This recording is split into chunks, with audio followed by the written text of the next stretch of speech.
Hi all, welcome to மீனு life style. நம்ம சேனலுக்கு புதுசாக வரவங்க நம்ம சேனலுக்கு ஒரு சப்ஸ்கிரைப் கொடுத்துருங்க.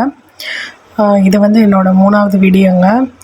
இது என்னென்னா, பழைய வீடியோலாம் பார்த்திங்கன்னா என் ஹஸ்பண்ட் என்ன வேலை பார்க்குறாங்க, என்னோடய ஃபேமிலி இன்ட்ரடக்ஷன் எல்லாமே இருக்கும். அந்த வீடியோ பார்த்துட்டு வந்தீங்கன்னா தெரியும்.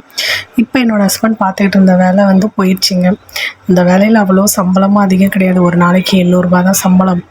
ஆனால் கிட்டத்தட்ட ஒரு 25 வருஷம் அந்த கம்பெனியில் வேலை பார்த்தாங்க. ஆனால் அவங்க வந்து அவ்வளோ நாள் வேலை பார்த்துருக்காங்களே அப்படின்னு இல்லாமல், கூட இருக்கிறவங்க போட்டு கொடுத்ததை வச்சு தேவையில்லாமல் வேலையை விட்டு நிப்பாட்டிட்டாங்க. சரி, வேலையை விட்டு நின்னா தான் பரவாயில்லன்னா அவங்கள மரியாதைத்தனம் இல்லாமல் ரொம்ப, நீ ஒரு முட்டா பையன், நீ என்கிட்ட வேலை பார்க்கவே தகுதி இல்லாதவன், அறிவு கட்டவன் அப்படின்னு பேசுகிறது இல்லாமல் என்கிட்டையும் ஃபோன் பண்ணி நீங்கள்லாம் எப்படி வாழ்கிறீங்கன்னு பார்க்குறேன், நல்லாவே வாழ்ந்துக்க மாட்டீங்க அப்படின்னு சவால் வேறு விட்டார். நான் உங்கள் முன்னாடி வாழ்ந்து காட்டுறேன் அப்படின்னு சொல்லி நானுமே சவால் விட்டுருக்கேன். இப்போ கிட்டத்தட்ட எங்களுக்கு நாங்கள் ஏதாவது இனிமேல் யார்கிட்டையும் அடிமையாக வேலை பார்க்க வேண்டாம், ஒரு சொந்தமாக ஒரு புதுசாக ஒரு தொழில் தொடங்கலாம் அப்படின்னு கொஞ்சம் வெயிட் பண்ணிக்கிட்டு இருக்கோம்.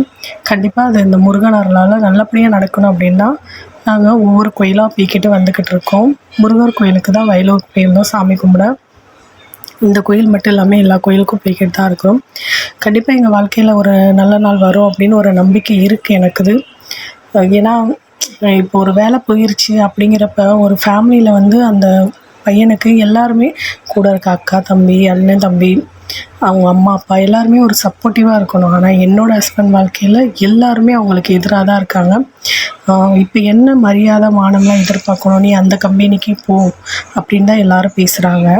இல்லை புரியலை. எல்லா ஆம்பளைங்களுக்குமே சுயமரியாதைன்னு ஒன்று இருக்கும். பெண்ணாக இருந்தாலும் ஆணாக இருந்தாலும் சுயமரியாதை தன்மானன்னு ஒன்று இருக்கும்.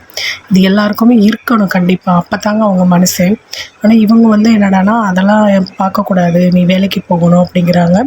இவங்க இதுக்கு முன்னாடி எப்படி இருந்தாங்கன்னு தெரியலங்க. என்னோடய ஹஸ்பண்ட் வந்து 10 வயசுலேருந்தே வேலைக்கு போகிறாங்க. அப்போ அவங்க பிறந்து அவ்வளோ பணங்கள் சம்பாதிச்சிருக்காங்க, எல்லாம் கொடுத்துருக்காங்க. ஆனால் இப்போ என்னன்னா அவங்க ஒரு சொந்தமாக ஒரு தொழில் தொடங்க போகிறேன் அப்படின்னு தான் சொன்னாங்க. அதெல்லாம் நீ தொடங்கக்கூடாது, அதெல்லாம் நீ செய்யக்கூடாது, உனக்கெலாம் எதுவுமே தெரியாது, நீ எதுவுமே பண்ணிக்க மாட்டேன். சரி, அவன் ஒய்ஃபுக்கு ஹெல்ப் பண்ணுறா அப்படின்னா, இல்லை அவள் பிச்சை கட்டிட்டு தான் நீ ஆடுறியா அப்படின்னு சொல்லிட்டு வீட்டில் ரொம்ப கேவலமாக பேசுகிறாங்க. இந்த மாதிரி ஒரு குடும்பத்தை நான் பார்த்ததே இல்லைங்க. ஒரு கஷ்டமான நேரத்தில் சப்போர்ட்டிவாக இருக்கணும். ஆனால் எல்லாருமே எங்களை எதிர்த்து அவ்வளோ சண்டை போட்டு வீட்டை விட்டு வெளியே போகணும் ஒரு பெரிய பிரளயத்தையும் உண்டாக்குனாங்க. ஆனால் இந்த கடவுள் ஏதோ கடைசி நேரத்தில் எல்லாத்தையுமே நிறுத்தி வச்சுருக்காரு. ஆனால் நாங்கள் அமைதி தான் அவங்களுக்கு பதிலாக கொடுக்குறோம். ஓனர் வந்து சம்பளத்தையும் தரல, அதையும் அவர் வச்சுக்கிட்டாரு. நல்லா இருங்க, நீங்கள் எல்லாருமே நல்லா இருங்க, நாங்களும் நல்லா இருப்போம் அப்படிங்கிற ஒரு நம்பிக்கையோடு நான் எங்களோட வாழ்க்கையை தொடங்கலான்னு அடுத்த கட்டத்துக்கு முயற்சி பண்ணியிருக்கோம். கண்டிப்பாக சப்ஸ்கிரைபரான உங்களோட வாழ்த்துக்கள் எங்களுக்கு வேணுங்க. கண்டிப்பாக நீங்கள் எங்களுக்காக வேண்டிக்கோங்க. கண்டிப்பாக இந்த தொழிலாவது நாங்கள் புது தொழில் தொடங்கி நல்லபடியாக வாழ்க்கையில் முன்னேறணும், அந்த சவாலில் ஜெயிக்கணும், எங்களுக்குன்னு ஒரு வீடு எல்லாமே வாங்கணும் அப்படின்னு எங்களுக்காக வேண்டிக்கோங்க. கண்டிப்பாக நாங்கள் வாழ்க்கையில் முன்னேறி காட்டுவோம். இதனால் நாங்கள் ரொம்பவே கஷ்டப்பட்டுக்கிட்டு தான் இருக்கோம். உங்களுக்கு நம்ம சேனலுக்கு மறக்காமல் ஒரு லைக் அண்ட் சப்ஸ்கிரைப் கொடுத்துருங்க.